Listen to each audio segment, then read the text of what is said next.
The phrase, children of a lesser God, originated in a poem by Alfred Lord Tennyson, and I quote, "For why is all around us here, as if some lesser God had made the world, but had no force to shape it as he would?" End of quote. You see, this is what came to my mind this week when I took a closer look at the detailed data from the 2019 census report that was released on Monday. One particular number caught my attention. 71.7.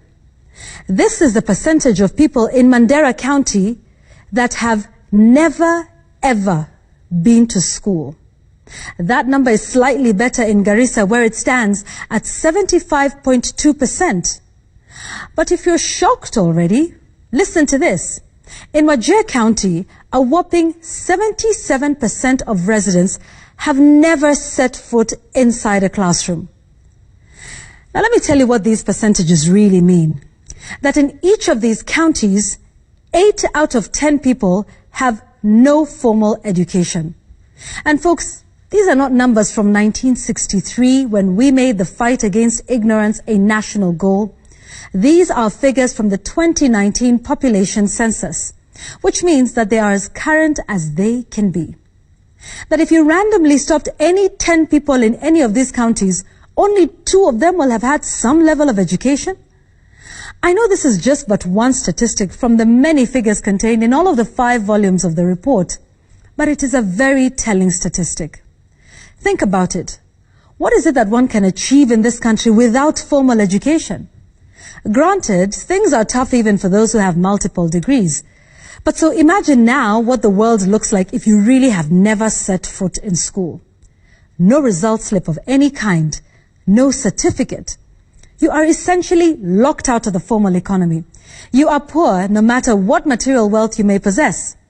The neglect of this important part of Kenya goes back many years. But we are far too deep into our independence to start making excuses about history and the past.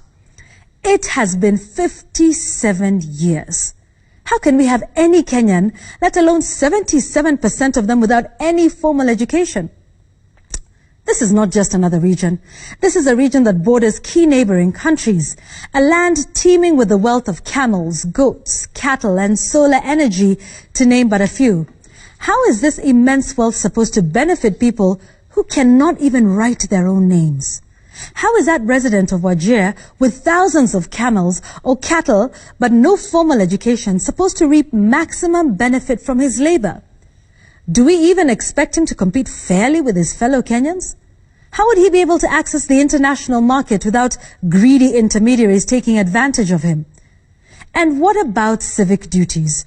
Do we expect this person to participate meaningfully in the country's politics? Or even read that BBI report that is found in a portal somewhere? It is no wonder that criminal groups such as Al-Shabaab would find fertile ground in this part of Kenya and infiltrate communities of a people who have been neglected in their own country, of a people in Wajir who only got their first tarmac road in 2018. Indeed, even the handling of the current teacher exodus from this part of Kenya couldn't be more telling. When the government, of all people, says it is fine for the teachers to leave, it is a shocking admission that this region is truly on its own. It amounts to ceding control of Kenyan territory to criminal elements. Don't get me wrong, the life of teachers matter, and they must flee if their security cannot be guaranteed. But it leaves the government with egg on its face. Ladies and gentlemen, this story of northeastern Kenya should shame us all. It is unacceptable. It should not happen in 2020 or ever. That is my take tonight.